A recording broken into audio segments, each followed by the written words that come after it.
বন বিভাগের মতো একটি জায়গায় যেখানে পুলিশ সুপারের বাসভবন পাশাপাশি এবং পাশাপাশি রয়েছে আমাদের যে পুলিশ লাইন অর্থাৎ পুলিশের যেই ব্যারাক শরীয়তপুর জেলা পুলিশের ব্যারাক এবং তার পাশেই বন বিভাগ এবং এই বন বিভাগে গত পরশু যে ঘটনাটি ঘটেছে এটি খুবই দুঃখজনক এবং নিন্দনীয় ঘটনা এবং আমরা এই ঘটনাকে কেন্দ্র করে অনেক দোলাচল অনেক কাহিনী আমরা শুনলাম। তো সর্বশেষ অনেকে এটির বিরুদ্ধে একটি ন্যারেটিভ দাঁড় করাতে চাচ্ছেন যে মেয়েটি ছেলেটির সাথে পরক্রিয়া প্রেমে আসক্ত এবং এই জন্য মেয়েটিকে ধর্ষণ করা হালাল হয়ে গেছে। না, এটা হালাল না।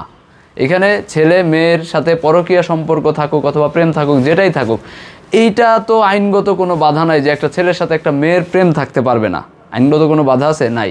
তো তার মানে একটা ছেলে একটা মেয়ে সে যেই সম্পর্কের মধ্যেই থাকুক না কেন তারা হেঁটে যাচ্ছে সেখান থেকে টেনে হিসড়ে এরপরে বন বিভাগের মধ্যে নিয়ে গিয়ে সেখানে তাকে ধর্ষণ করা অথবা সেক্সুয়ালি অ্যাসাল্ট করা অথবা ফিজিক্যালি অ্যাসাল্ট করা এগুলাকে বৈধতা দিতে পারেন আপনারা? দিতে পারেন না। সো আমরা মনে করি যে শরীয়তপুরের বিভিন্ন স্থানে যেগুলো ট্যুরিস্ট প্লেস মানুষজন যায়, আমরা বিভিন্ন সময় এই ধরনের গল্প শুনি কথা শুনি যে সেই সমস্ত প্লেসে বখাটেরা তারা সেইখানে তাদেরকে পথরোধ করে গতিরোধ করে আটকায় এক জায়গায় নিয়ে যায়, নিয়ে গিয়ে তারপরে টাকা পয়সা দাবি করে মোবাইল রেখা দেয়। এই যে ছোট ছোট এই ধরনের ঘটনা এগুলো সামাজিক অবক্ষয়ের মতো ঘটনা আমরা আর দেখতে চাই না। আমরা চাই শরীয়তপুর একটি সম্ভাবনাময় জেলা এবং এই জেলাটি যেন ট্যুরিস্টেও সম্ভাবনাময় হয়ে ওঠে। আমরা যেটি দেখি মাঝে মাঝেই যে মুলফুতগঞ্জ এলাকায় এখানে ফিটিং দেয়া হচ্ছে, ছেলে মেয়ে ধরা খাইছে, এই ধরনের নানান রকমের সামাজিক শব্দ এগুলো আমরা আর চাই না। আমরা চাই যে প্রত্যেক নাগরিকের রাস্তায় বের হওয়ার অধিকার আছে, ঘোরাফেরার সুযোগ আছে, ঘোরাফেরার অধিকার আছে এবং এই যে সামাজিক নিরাপত্তা এটি পুলিশ এবং আমাদের আইনশৃঙ্খলা বাহিনী এটি দিবে। এবং সামাজিকভাবে আপনারা যারা প্রত্যেক মহল্লার মুরব্বী রয়েছেন, আমরা মনে করি আপনারা যদি ওই এলাকাটা সিকিউর না রাখেন তাহলে আসলে ওইখানে কোনো ট্যুরিস্ট যাবে না।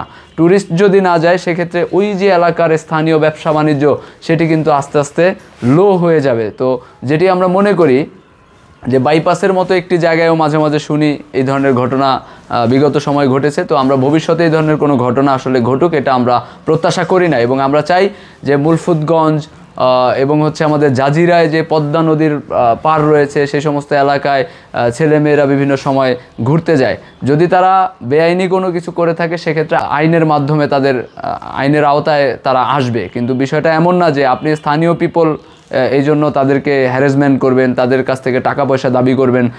এই বিষয়টি আমার আসলে ভালো লাগেনি এবং আমি মনে করি আপনারা অনেকেই একমত হবেন এই বিষয়ে যে ছেলে মেয়ে সেটা হতে পারে বন্ধু বান্ধবী, হতে পারে সেটা গার্লফ্রেন্ড অথবা বয়ফ্রেন্ড, হতে পারে স্বামী স্ত্রী, যেটাই হোক না কেন গণতান্ত্রিক পরিবেশ, গণতান্ত্রিক স্বাধীন দেশ এবং এই দেশে প্রত্যেক নাগরিকের নিরাপত্তা নিশ্চিত করা প্রশাসনের দায়িত্ব এবং নিরাপত্তা নিশ্চিত করা সামাজিক মানুষ হিসেবে সামাজিক দায়বদ্ধতার জায়গা থেকে আমি মনে করি ওই এলাকার স্থানীয় জনগণ যারা রয়েছে প্রত্যেকের দায়িত্ব।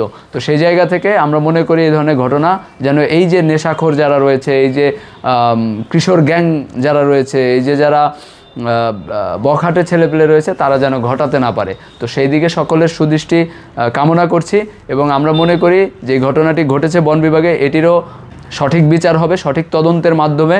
ইতিমধ্যে মেয়েটি একটি মামলা দায়ের করেছে এবং তার সাথে যে ঘটনাটি ঘটেছে সে ভয়ভীতি পেয়ে হোক যেভাবেই হোক সে 2 সময় 3 সময় 4 সময় 4 রকম 5 রকম কথাবার্তা বলেছে, কিন্তু দিন শেষে সে ডাক্তারের যে রিপোর্ট সেই রিপোর্টে উঠে এসেছে সে সেক্সুয়ালি অ্যাসাল্ট হয়েছে, ফিজিক্যালি অ্যাসাল্ট হয়েছে, তার ফোন কেড়ে নেওয়া হয়েছে, তাকে মারধর করা হয়েছে।